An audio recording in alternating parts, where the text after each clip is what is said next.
Januar je i vjerujem da su mnogi od vas kao i mi nestrpljivi, pa zato mi već startamo sa planiranjem, ali i radovima u vrtu. Šta je važno da znate? Planiranje izgleda vrta i rasporeda biljaka je vrlo važno, kao i vrijeme sjetve određenih kultura. Isto tako, praćenje vremenske prognoze i predviđanja temperature za naredni period kako bi vašim presadnicama osigurali idealne uslove. U današnjem videu govorimo o biljkama koje sada već možete sijati i onima koje morate uzgajati iz presadnica za rani uzgoj. Podržite naš trud i rad sa lajkom, vaše iskustvo podijelite sa nama u komentarima i ne zaboravite redovno pratiti naše savjete za što bolje rezultate uzgoja. I ne zaboravite da će najaktivniji pratitelji biti nagrađeni na kraju mjeseca. Da vam olakšamo, uveli smo i nagradno pitanje, pa pozorno pratite sadržaj videa. Za sudjelovanje u darivanju dovoljno je da na to pitanje ponudite odgovor u komentarima, a pitanje ćemo postaviti nešto kasnije u videu. Primorski krajevi već kreću sa sjetvom biljaka intenzivnije od nas na kontinentu. Na otvorenom oni već mogu sijati zelenilo poput salate, blitve, špinata te rotkvica, crveni i bijeli luk, grašak i bob. Na kontinentu se prema najavi vremenskih prilika može odrediti da li će biti pogodni uslovi za sjetvu ovih kultura, ali zato aktivno krećemo sa pripremom presadnica određenih sorti. Naime, u januaru možete početi sijati brokulu, cvjetaču, kelj, kupus, salatu i slanutak. Također, možete pripremiti i presadnice za rano presađivanje graška i boba. Tako ćete, kada se ukažu pogodni uslovi, imati presadnice za sadnju na otvorenom, ali i u plastenicima. Čašice ili neke posude punimo sa zemljom, prvo ju zalijemo, na to dodajemo sjeme i prekrijemo sa tankim slojem zemlje. Nakon toga još malo zalijemo i spremimo na pogodno mjesto. Posude možete prekriti pojedinačno sa tankom folijom. Većina ovih biljaka će klijati i na nešto nižim temperaturama. Ono što bi bilo dobro jeste da su ipak temperature više od 10 stepeni Celzijusa, te da oscilacije između dnevne i noćne temperature nisu previše velike. Možemo sjeme sijati i u kontejnere te uštedjeti na prostoru, te tako lakše premještati biljke ukoliko bude potrebe. U jednom kontejneru ne mora biti samo jedna vrsta povrća. Samo je važno dobro označiti gdje je šta, jer iako mislite da ćete zapamtiti, vjerujte, nećete. Isto tako, ključni savjet kako vam ne bi sve biljke dospjele u isto vrijeme jeste da ih sijete u nekoliko navrata, to jest u nekoliko ciklusa. Tako ćete kada jedne biljke niknu, posijati iste biljke ponovo za malo kasnije presađivanje. A i ukoliko se dogodi da zbog spleta nekih okolnosti vaše biljke nastradaju, imati ćete rezervne presadnice za novi uzgoj.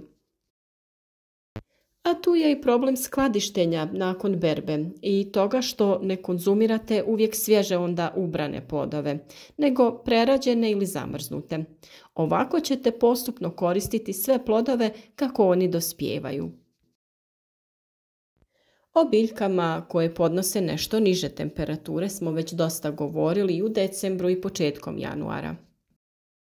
Ali ipak ne škodi ponoviti, još uvijek stignete posijati špinat, blitvu, razne vrste salate, bijeli i crveni luk, rotkvica je najljepša u ovo vrijeme i bolje uspijeva nego u kasno proljeće, a tu je i cikla.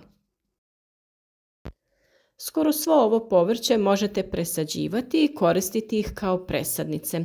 Jedino rotkvica i cikla ne podnose dobro presađivanje i bolje ih je sijeti direktno u zemlju. Na taj način sačuvat ćemo njihov oblik i kvalitet plodova. Grašak se već sada, pogotovo u primorju, može posijati direktno u vrt, jer podnosi dosta niske temperature i nakon što nikne. Na kontinentu će mu vjerovatno trebati malo duže da se pojave prvi mladi listovi, ali ćete imati dosta raniju berbu. No, svakako je sigurnija opcija da se odlučite za uzgoj presadnica. O tome smo govorili prije nekoliko dana, pa se nadamo da niste propustili taj video savjet. Mi smo bili vrijedni i pripremili smo uzdignute gredice. Ovakav način uzgoja nas je dosta privukao jer se učinkovitije može održavati kvaliteta tla i sama uspješnost uzgoja biljaka. One se mogu koristiti za ranu sjetvu jer se vrlo jednostavno mogu postaviti u plasteniku ili na otvorenom. One koje se nalaze na otvorenom također vrlo jednostavno možete prekriti sa agrilom ili najlonom kako bi ih zaštitili od hladnoće. Ovakve gredice se vrlo jednostavno mogu iskoristiti i za uzgoj presadnica.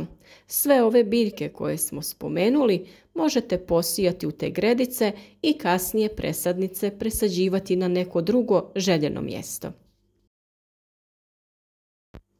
U njima ćete, kada za to dođe vrijeme, vrlo jednostavno pripremiti i presadnice toploljubivih biljaka poput paprika, paradajza i svih drugih presadnica, no o tome ćemo govoriti nešto kasnije. Za vas smo na samom početku ove godine objavili detaljan kalendar radova kroz cijelu godinu, kako nikada ne bi imali nedoumice šta i kada odraditi, pa se tokom cijele godine možete vratiti na taj video savjet i saznati sve detalje. Ono što je sada svakako dobro pripremiti za sve one koji žele ranije krenuti sa uzgojem presadnica jeste klijalište. Uskoro vam donosimo i detaljan video kako to možete učiniti i kako ga napraviti. U zimskom periodu većina biljaka za nicanje mora imati osigurano dovoljno svjetlosti i određenu temperaturu. U tom slučaju klijalište se jednostavno priprema od stiropola, dodaju se lampice koje će biljkama osigurati svjetlost i temperaturu i spremni ste. Temperature od 5 do 20 stepeni Celzijusa najbolje odgovaraju za sjetvu boba, graška, bijelog i crvenog luka, zelene salate, repe, cikle, korabe, rotkvice, pak čoja, mizune, rikule, mrkve, peršina, pastrnjaka, špinata, blitve, kukuruza, krompira i kupusnjača. Važno je napomenuti da kupusnjače, krompir i repe sijemo u nešto hladniju zemlju, ali da te biljke bolje rastu na višim temperaturama. Kulture koje vole toplo zemljište zagrijano na 20 do 30 stepeni su paprika, paradajz, patliđan, krastavci, grah, mahune, tikvice, tikve, kadulja, dinja, korijandar, kopar i slične biljke.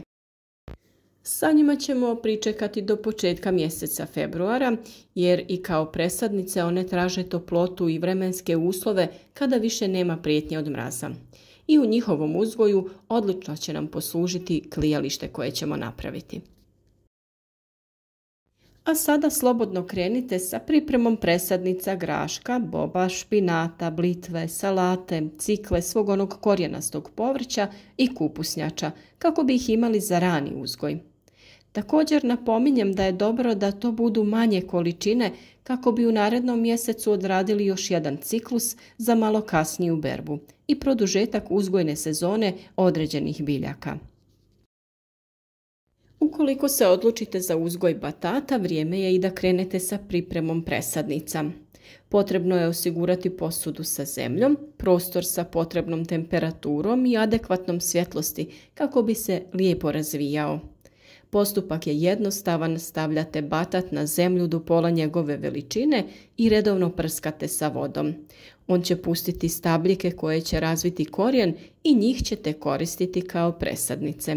Sve detalje kako bi uzgoj batata bio što uspješniji potražite u detaljnom videu na našem kanalu.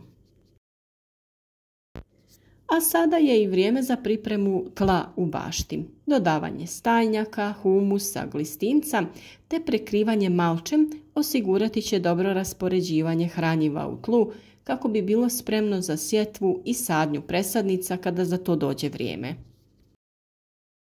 A još uvijek imate dovoljno vremena da odradite pripremu ovih uzdignutih gredica koje su se nama pokazale kao idealno mjesto za uzgoj jer se sastav i kvaliteta tla mogu kvalitetno prilagoditi biljkama koje uzgajamo u njima da uzgoj bude što uspješniji. Sve poslove koje mi odrađujemo ćemo sa vama podijeliti na našem kanalu i moći ćete biti u korak sa radovima. Zato ne zaboravite kliknuti na znak zvonca pored znaka subscribe kako bi dobili obavijesti o svakom novom videu. A naš rad podržite i nagradite sa lajkom, video podijelite sa prijateljima na vašim društvenim mrežama kako bi drugi imali koristi od naših savjeta.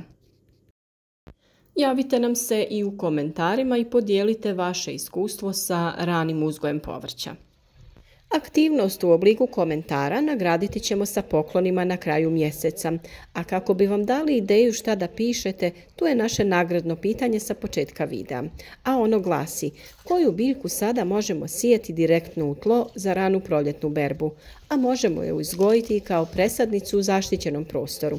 Dodatna pomoć je to da smo improvizirali sa sjetvom sjemena u role od toalet papira. Pišite nam vaše odgovore, a nekoliko najaktivnijih biti će nagrađeni uskoro, a naravno iste šanse ćete imati i u narednom mjesecu. Ne zaboravite pisati i vaša pitanja i bilo kakve druge sugestije koje možda imate. Uvijek nam je drago kada nam se javite i kada međusobno dijelimo iskustva i određene savjete.